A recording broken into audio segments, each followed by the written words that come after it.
Всем привет! Если вам нравится мой канал, и если вы хотите учиться, оставляйте заявки на онлайн-обучение. 2 года я уже провожу занятия в онлайне, и группы набираются регулярно, и ссылка на заявку у вас будет в описании. А сегодня я хотел поговорить об эквализации. Эквализация – одна из сложнейших тем, и я больше буду затрагивать не саму эквализацию, а ваши уши, как тренировать уши, чтобы научиться слышать. А слышать можно научиться с точностью до 1/5 октавы. Это очень точно будет, да? Вообще, весь спектр делится обычно, на сколько можно разделить? На 2 диапазона. Верхний и нижний. Можно разделить на 3. Верхний, средний и нижний. Можно разделить на 5. Я сторонник того, чтобы делить все это на 7 диапазонов. И сегодня мы поговорим о каждом из этих диапазонов. Первый диапазон – это сабниз. Сабниз располагается в самом низу от 31 до 60 Гц. Фактически такая 1 октава.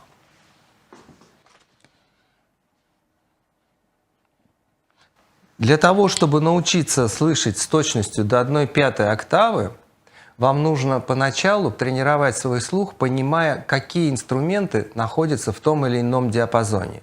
Вот это я вам сейчас расскажу. Сабниз отвечает за бархат. Это бархат фонограммы. В сабнизе у вас может быть 2 инструмента. Кик-драм и бас. Причем в 9 случаях из 10, если бас низкий, то кик-драм высокий. Если кик-драм с сабнизом, то бас выше его. Есть масса фонограмм, в которых, в принципе, этот диапазон вообще отсутствует. Многие роковые треки умышленно убирают этот диапазон, не используют его в фонограмме, для того, чтобы трек субъективно звучал громче. Потому что, в принципе, вот этот саб-низ и бархат, он очень... Этот сабниз, он очень энергоемкий, и он забирает у вас мощь фонограммы, но, допустим, если вы сводите IDM-музыку, то вам хочется, чтобы и бас, и кик были с сабнизом. Здесь вам на помощь придет сайдчейн компрессия, компрессия баса от кика. То есть, когда появляется кик, у вас бас уходит по громкости вниз. Как только кик пропал, он появился обратно. Следующий диапазон. От 60 условно, это некоторое деление условное, то есть нельзя сказать, что до 65 это уже низ, а 60 это не низ. Да? Низ это 60-200 Гц. Какие здесь инструменты? Конечно, здесь присутствует бас, обязательно. Здесь присутствуют низкие гитары. Низкие мужские голоса. Могут частично попадать сюда пэды и другие инструменты, то есть, в принципе, да. Но доминирует в этой полосе, конечно же, бас в первую очередь. Причем иногда вам не очень понятно, в какой области сделана эквализация, да? Но если после эквализации бас стал громче, значит, файл эквализован ближе к 200 Гц.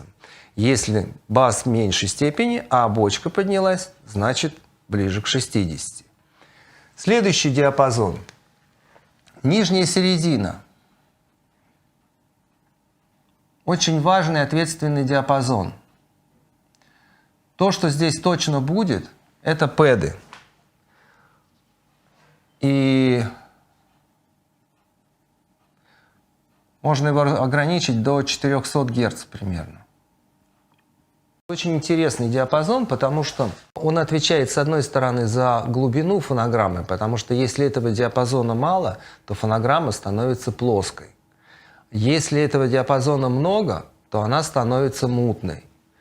Вот муть – это тоже здесь, да? Но если убрать сильно этот диапазон, то фонограмма будет плоской. Следующий диапазон очень интересный. Самый большой диапазон – это середина. От 400 Гц практически до 2000.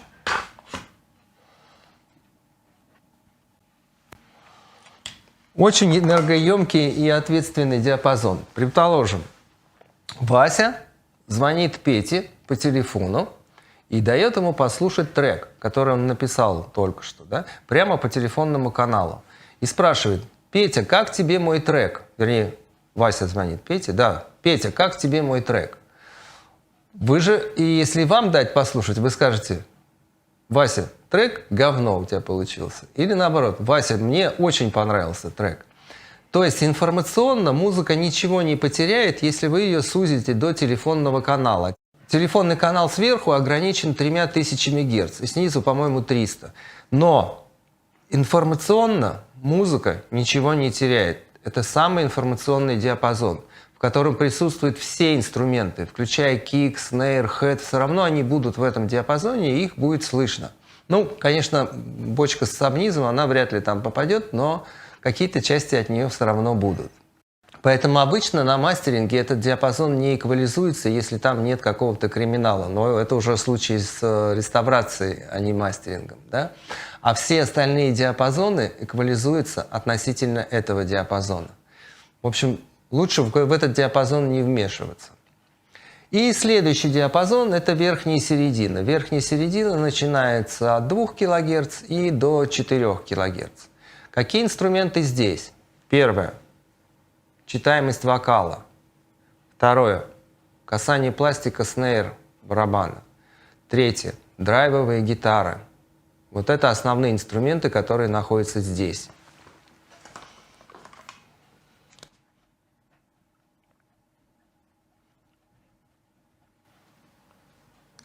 И если вы слышите, что в фонограмме после эквализации голос стал ярче, драйвовых гитар стало больше, значит, скорее всего, эквализация выполнена именно в этом диапазоне. Вообще, этот диапазон очень связан с нижней серединой. То есть, если его мало, начинает доминировать нижняя середина, и фонограмма становится мутной. Если его много, а нижней середины мало, то фонограмма становится наглой, яркой и при этом плоской. Да? То есть баланс нижней и верхней середины – это очень важная вещь, особенно когда вы делаете мастеринг. Яркость вашей фонограммы находится как раз вот в этом диапазоне. И следующий диапазон вверх – это от 4 и до 8 кГц. Какие инструменты находятся здесь? Первое, что точно будет здесь, это крэш. Тарелка крэш всегда находится в этой части спектра.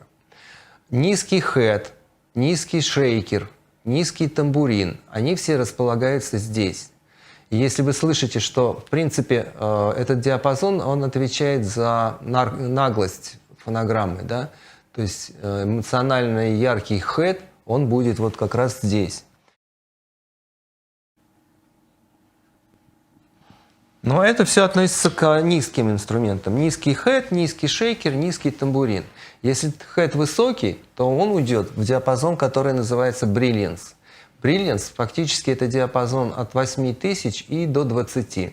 Ну, должен сразу сказать, что большинство цифровых фонограммах выше 16, там только цифровая грязь и дребезг. Поэтому, в принципе, этот диапазон, там лучше не надо ковыряться, не надо там ничего эквализовать. Возьмите вот эту октаву от 8 до 16 и поймите ее как brilliance.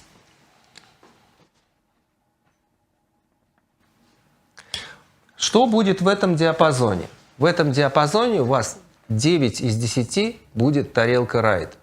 Если вы слышите, что после эквализации тарелка райт стала ярче, значит эквализация выполнена именно в этом диапазоне. Высокий хэт тоже может быть здесь. S-вокалиста наверняка будет здесь. Но она будет и здесь, но в большей степени, наверное, даже выше. Ну, особенно у женского вокала S оно повыше, чем у мужского. Шейкер, если он высокий, то он тоже может быть здесь. Этот диапазон отвечает за искристость фонограммы, за ее вот такую отточенность, и такие снежинки в ней появляются. Вот если вы слышите, что есть вот эти снежинки и искристость фонограммы, значит, диапазон brilliance достаточно активно поднят, и там какие-то есть инструменты. Но, так же как и саб, Brilliance есть далеко не во всех фонограммах. То есть Brilliance красиво очень звучит, но для роковых треков, как правило, Brilliance, он убивает эмоциональное состояние, и вот эта искристость делает трек не роковым, а попсовым. Поэтому во многих фонограммах этого диапазона нет вообще. Так же, как и саба, его тоже может не быть. Причем это в большей степени это как раз к рок-музыке относится. Итак, я взял Q4. Слушать мы с вами будем на достаточно больших гейнах, да? Но для того, чтобы вам четко было слышно, тем более это все через YouTube идет, то 6 дБ это минимум. Итак, саб 40 Гц. Да, для примера я взял трек Джастина Бибера «Stay» и Кид Кэрол. Понятно, что трек уже мастеренный, и, естественно, мы сейчас с вами как бы мастерим его повторно и что-то там пытаемся скорректировать. Но, извините, не мастеренного у меня нет.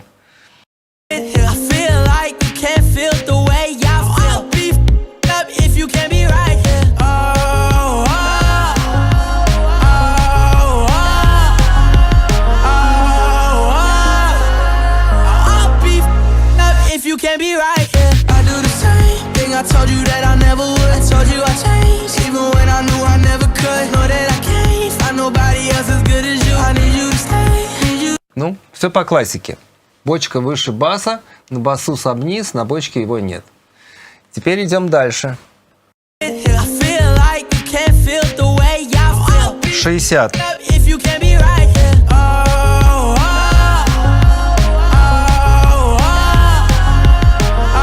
Поскольку добротность достаточно широкая, то 60 звучит похоже на 40. Идем дальше. Ну, теперь низ пройдем. Я покажу 120, 140 и 170.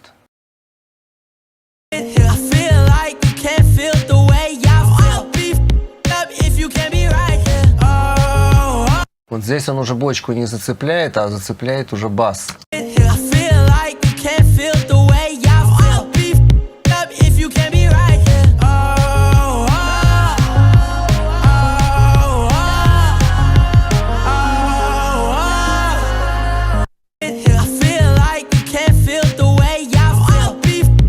— 140 бас тоже, но более высокий. —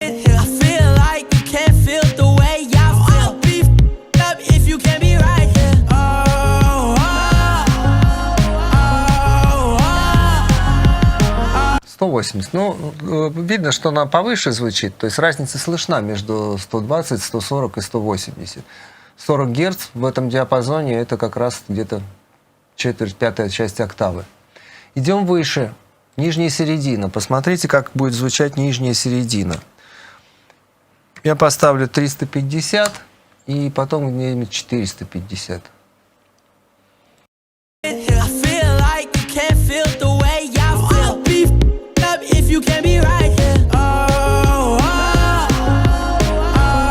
Клавишные, такие низкие клавишные, они фактически несут функцию пэда, да, то есть они постоянно играют, одну и ту же фигуру повторяют, и они занимают как раз нижнюю середину. Вот сейчас они стали громче.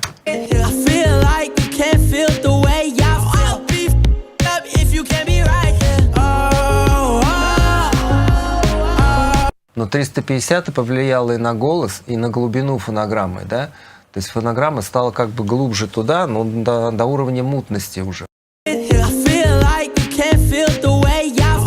Сейчас я уберу, и она станет плоской.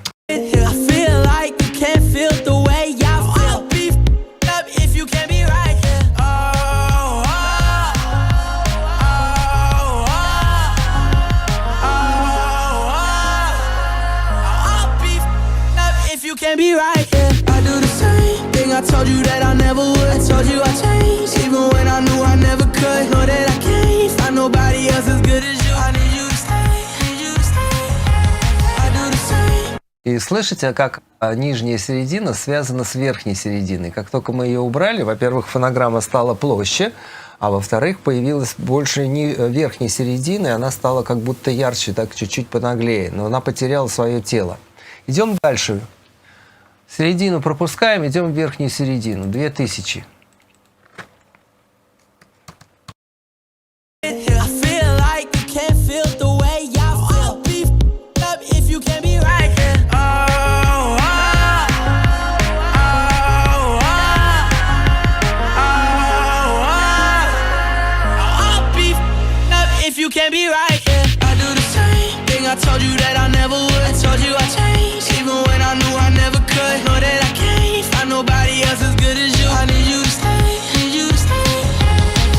2000 звучит достаточно телефонно, 3000 выпячивает вокал, и фонограмма становится ярче, а 4000, она там уже зацепляет и хэт, и все остальное, и звучит, ну, достаточно приятно. Но, конечно, не с эквализацией на 8 дБ, да? В большей степени на малый барабан уже влияет. Идем вверх. 6000.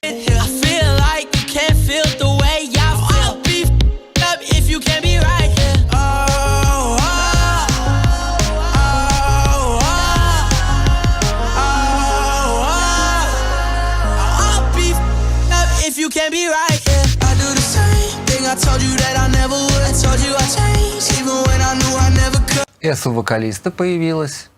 8000.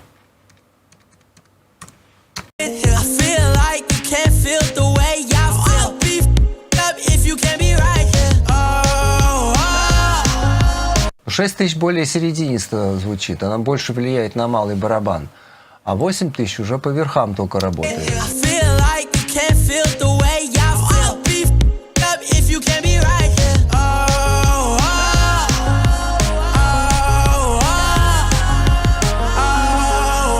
Ну вот здесь яркость фонограммы. Ну идем Brilliance, это 10, 11 и 12 тысяч.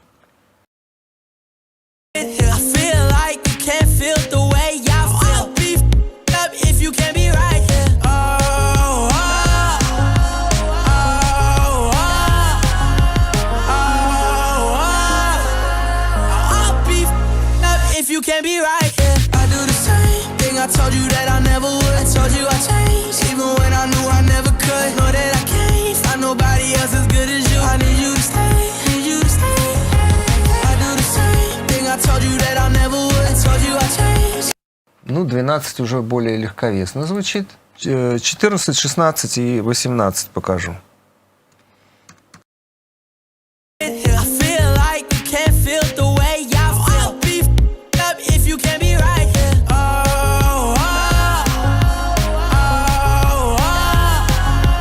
Ну вот в этой фонограмме уже выше 14 уже ничего нет.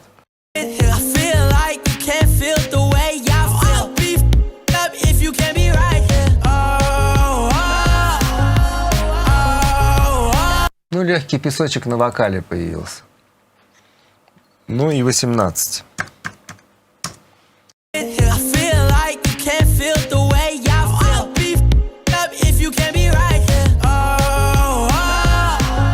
Достаточно чистая фонограмма, никакой грязи там вверху нет.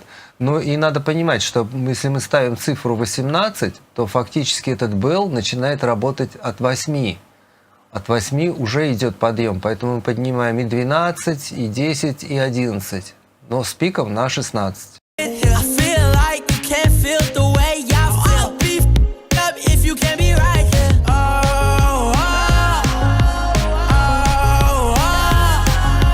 Легкий песочек на вокале появился.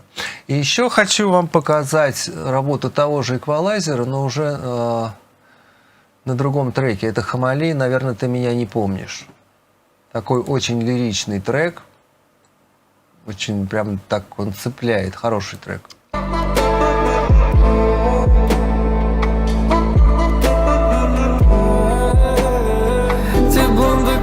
Ну, также начнем с 40.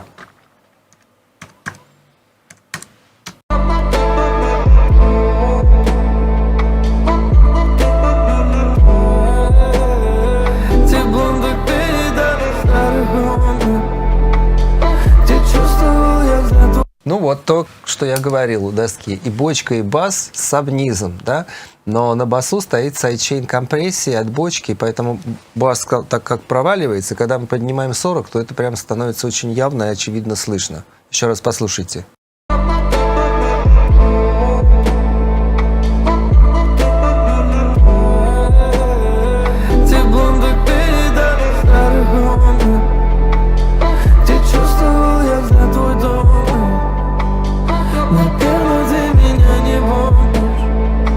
Хотя основной тон бочки на 80. Вот 80 сейчас прямо ее выделила.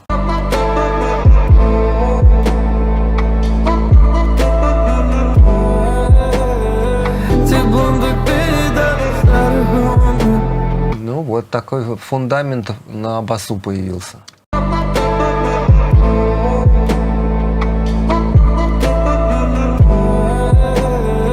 Те бомбы передали старый гомон, где чувствовал я за твой дом. 180 уже вокал зацепляет.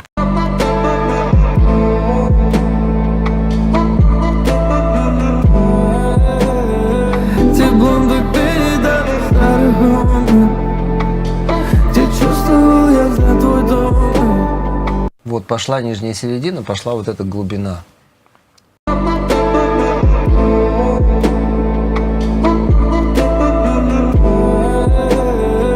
Те бомбы передали старый гомон, где чувствовал 300 и 350. 350 более серединисто звучит.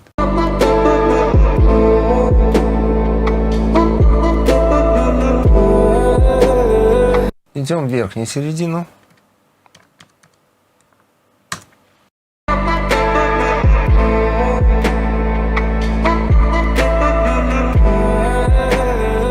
те бомбы передали старый гомон. Также телефонно. 3 и 2 сравниваем.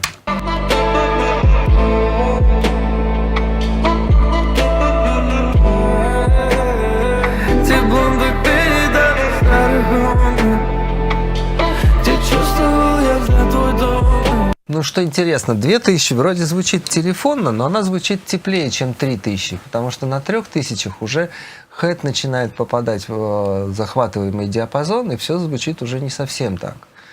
Ну, то есть, в любом случае, нужно просто уметь слышать разницу. Дальше вы уже примете решение, какую частоту вам поднять или опустить.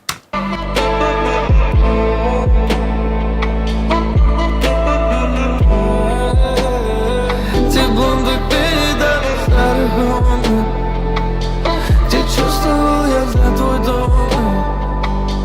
Наверное, ты меня не помнишь, 6. наверное, ты меня не помнишь. Соври, что я нужен тебе. С поперла и малый барабан.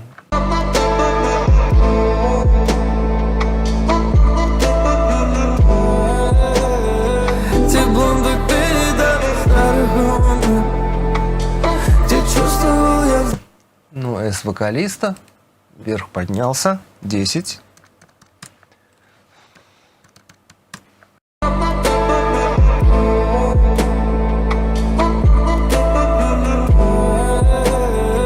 Те бомбы передали старый гомон, где чувствовал я за твой дом. Наверное, ты меня не помнишь, наверное, ты меня не помнишь. Соври, что я 11. так будет мне легче болеть. Соври, что я нужен тебе, так легче проснуться хотя. Расскажи сегодня сказку в полночь, где любовь свою ко мне не скроешь. В твоих словах увижу помощь, даже если ты меня не помнишь. Все. На 16 уже ничего нет. С учетом того, что эквалайзер, в общем-то, и 8 даже зацепляет. Да? Ну что там на 18? Те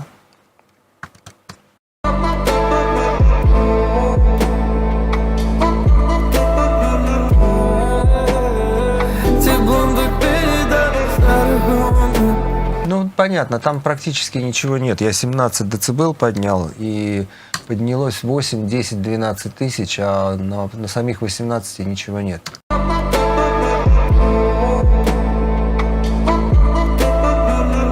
Ну, цифровой грязи тоже нет.